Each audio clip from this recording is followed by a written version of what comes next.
Indiana in the Morning interview concerning Uncle John's Bathroom Reader 37th edition with Brian Boone. Interview starting in 5, 4, 3, 2, 1.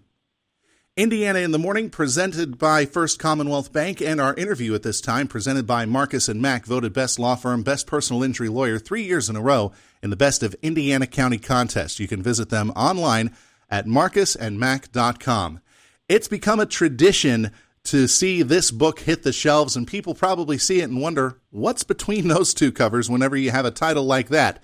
Well, it's the 37th edition of the annual Uncle John's Bathroom Reader, and joining us right now on Indiana in the Morning is one of the contributors to Uncle John's Bathroom Reader, Brian Boone. Brian, how are you doing today?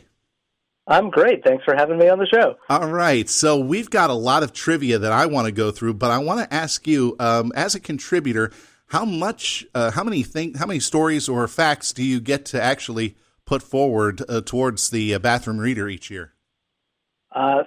Thousands and thousands. I personally read about half the book, so a lot. I get to do a lot. Wow, it's amazing. And all kinds of things. So it's all kinds of things. Like, yeah. Sorry, go ahead. So you get to do a lot of the research too. I do all my own research. Although a lot of that is helped out by fans sending us things in, or referring to my big stacks of material that I haven't been able to get to over the years, or our massive research library. So I've got a lot of help, but yeah, I get to write about all kinds of subjects. And all the time. And I actually have to say thank you to you as well, because I actually referred to one of your past bathroom readers for a trivia question for our Teddy Bear Fun Drive Trivia Night. The question was, I was naming out pop culture entities, and they had to tell me if they were afloat in the Macy's parade. Oh, very nice. Yeah, I remember that article. Yeah. I wrote that article. Yeah. So thank you very much for that contribution. Happy to help. That's fantastic. All right, so let's actually talk about some of the things that are in this, now the 37th edition of the Bathroom Reader, the action-packed version of it. So let's actually go into one of the topics that I think a lot of people would find interesting. What's the difference between? I mean, it seems like there's a lot of different things going on with that one. Maybe you can give us a good example of that. Oh, sure. You know, there's so many terms that we use interchangeably when the two things are actually quite different. Buffalo and bison, not the same animal, often confused for each other. Mm-hmm. The buffalo in North America is actually a bison. And you can tell the difference because they've got a hump on their shoulder, and a bison are the ones with the beards. And buffalo don't have beards or the shoulder humps, but they do have bigger horns. Or corned beef and pastrami. Mm-hmm. They're both brined, spiced cuts of beef. Both taste pretty much the same. But corned beef started in Ireland, and it's from the breast meat of a cow, whereas pastrami originated in Eastern Europe, and that's from shoulder or navel meat. Dirt and soil, not the same thing. Dirt is whatever you find on the ground, and then soil is the stuff that's been enriched with minerals that you have to go to a store and buy, things mm-hmm. like that. Okay. With Father's Day coming around the corner, I imagine this is going to be one of the best gifts for dads out there. Are there some really good sports stories to help dad become the most popular guy at the barbecue? Oh, absolutely. And, with the NBA Finals happening right now, a lot of good basketball stuff in here. The first basketball player to shatter a backboard would be Gus Honeycomb Johnson of the Baltimore Bullets. In 1964, he was one of the biggest guys in the league at the time. He was big and he was fast, and he was one of the first to dunk. And during this game, he muscled his way past a defender of the St. Louis Hawks, and he dunked with such force that he shattered the backboard, and it took half an hour to install a new rim and to get all the glass out of his hair. Wow, that's amazing. You know what? That also reminds me of the dunk Jerome Lane did back in the day for Pitt with shattering the backboard. Send it in, Jerome, if you understand that one. Yes. All right. So while we're thinking about sports, and we are now in baseball season, there was a story in your reader about a plot to kill Fidel Castro connected to baseball. Yes. So the CIA, Castro was a threat down there.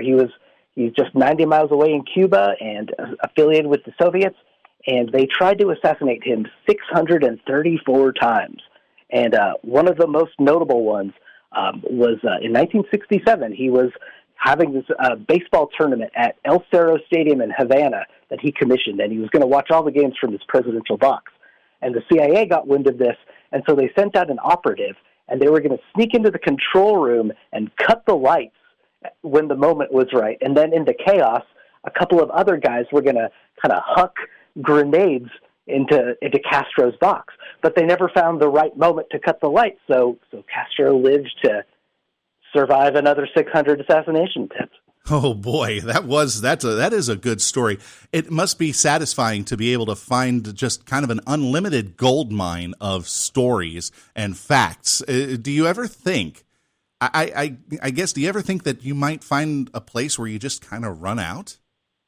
We always feared, but it never happens. As long as people keep doing silly things and amazing things, and we learn more about history and the world around us, and scientific breakthroughs all the time. I don't think we're ever gonna run out of stuff as long as people keep acting like the weirdos that they are.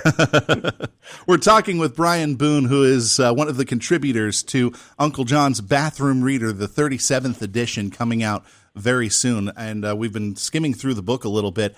One of the sections that caught my eye was the beer names section, because I've actually become a little bit of a fan of craft brewery, and I know that they come up with some pretty unique names. I could actually give you a few on the list, but what are some of the ones that you've come across that have been absolutely bonkers? I mean, you can't have a craft beer without giving it a funny name. It's like the law. I loved Buzz Light Beer was a good one. Yellow Snow, Moose Drool, Spruce Willis, Boom Shaka Lager, Smooth Hopperator. A Parking Violation was a funny one. Hazed and Confused. The Great Big Kentucky Sausage Fest. I don't really get that one. Good heavens. Gnome. I've actually had that one. That's actually a pretty good beer for such a crazy name. I think I can give you a couple more from our neck of the woods. One of my favorites, it was called Corey and Her Wheat, and it had coriander in it.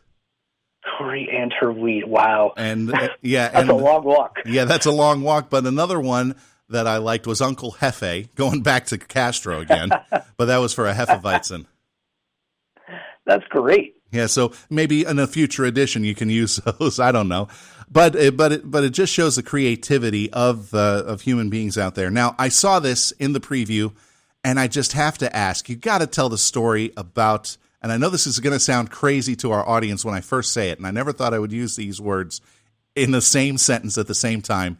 Can you tell everybody about the butt robot? Probably my favorite thing in the book.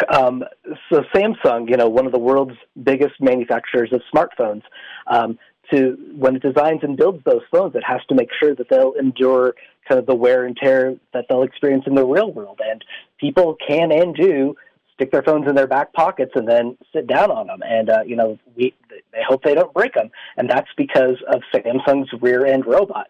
They've got this device that's the same size and weight of the average adult rear end, and they even put a little pair of cut-off jeans on it for full accuracy. And then it mechanically and repeatedly sits on phones to measure exactly how much pressure that these phones can withstand, and then they adjust accordingly, I suppose. Wow, that is a pretty good story. So I imagine, even though edition number 37 is hitting shelves right now, I imagine you're already working on 38, 39, even 40 down the road. Absolutely. 38 is with the printer. 39 we just started working on this very week, so there's plenty more in the future. All right. Where can people find Uncle John's Bathroom Reader? Anywhere you get your books. Your local favorite independent bookstore is great. Chain bookstores, all the usual online places. Wherever books are sold, and if you like this one, there's probably a couple more years worth on the shelves too. And like you said, makes a great gift for trivia loving dads. All right. Well, thank you very much for joining us on Indiana in the Morning. And Brian, we wish you nothing but the best and continued success to everybody at Uncle John's Bathroom Reader. And if I could prevail on you, one more quick fact to end the interview on. Fastest knockout in history. In a 1947 Golden Globes tournament, Mike Collins hit Pat Brownson so hard with his opening blow that it knocked him out and sent him to the mat. fight over in 4 seconds. That is a quick fact. Hey, thanks again, Brian, for joining us. Thank you. All the best to you. Thank you so much.